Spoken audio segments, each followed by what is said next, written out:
Magandang hapon, narito na ang pinakahuli sa lagay ng ating panahon ngayong araw ng Linggo, June 15, 2025. Narito ang ating latest satellite image kung saan ang ITCZ o Intertropical Convergence Zone ay nakakaapekto sa Mindanao at silangang bahagi ng Visayas. Samantalang easterlies o yung mainit na hangin galing karagatang Pasipiko ang nakakaapekto sa silangang bahagi ng Luzon. Itong ITCZ nga ay inaasahan natin na magdadala ng maulap na papawirin at mga kalat-kalat na pag-ulan, pagkidlat at pagkulog sa Eastern Visayas, Northern Mindanao, Caraga, pati na rin sa Davao Oriental. Kayo ating mga kababayan na inuulan ng mga nakaraang araw pa ay pinag-iingat sa mga banta ng pagbaha o hindi kaya pagguho ng lupa. Para naman sa lagay ng panahon, sa Metro Manila at nalalabing bahagi ng ating bansa, asahan nga natin yung bahagyang maulap hanggang sa maulap na papawirin. May mga tsansa pa rin ng mga localized thunderstorms, lalo na tuwing hapon at gabi. Sa kasalukuyan rin nga ay wala naman tayong namomonitor na low pressure area or bagyo sa loob or malapit sa ating Philippine Area of Responsibility.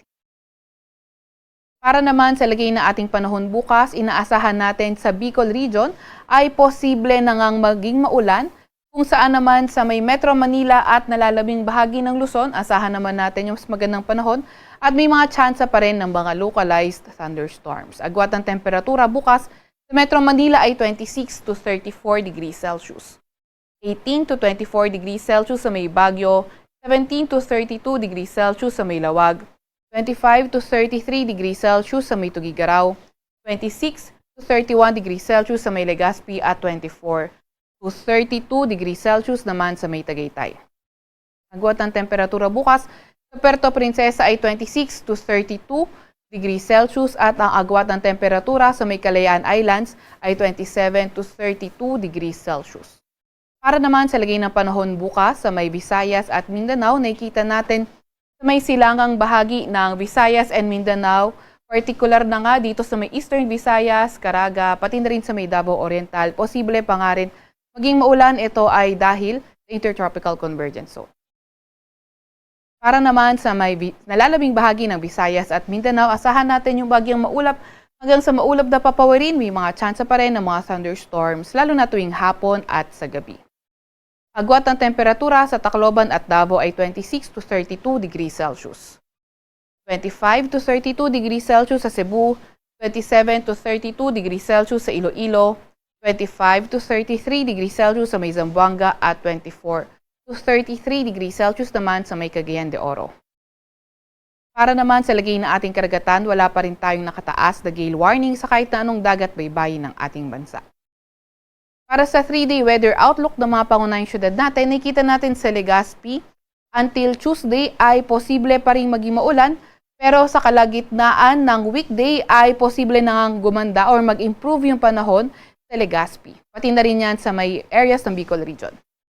Sa Metro Manila naman at Baguio, Tuesday until Thursday, nakikita natin magpapatuloy ang partly cloudy to cloudy skies at may mga isolated rain showers or thunderstorm. Yung mga kasamahan natin sa Regional Services Division maglalabas ng mga thunderstorm advisory, rainfall advisory o hindi kaya heavy rainfall warning kung kinakailangan.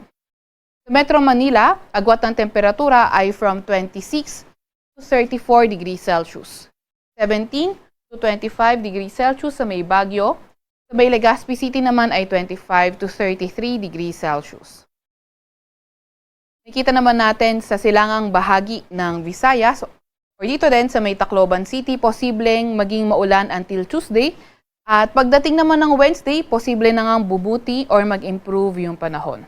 Although sa Metro Cebu, pati na rin sa may Iloilo City, nakikita nga natin na magpapatuloy ang fair weather condition pero may mga tsansa pa rin ng mga localized thunderstorms.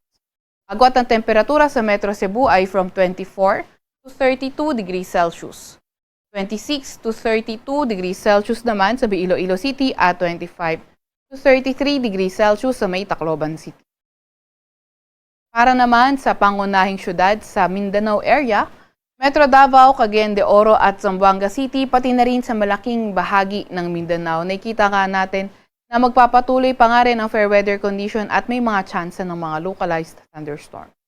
Agwat ng temperatura sa Metro Davao ay from 25 to 33 degrees Celsius, 24 to 33 degrees Celsius sa may Cagayan de Oro City, at 25 to to 34 degrees Celsius naman sa may Zamboanga City. Sa Kalakhang, Maynila, ang araw ay lulubog ng 6:26 ng gabi at sisikat ng 5:27 ng umaga.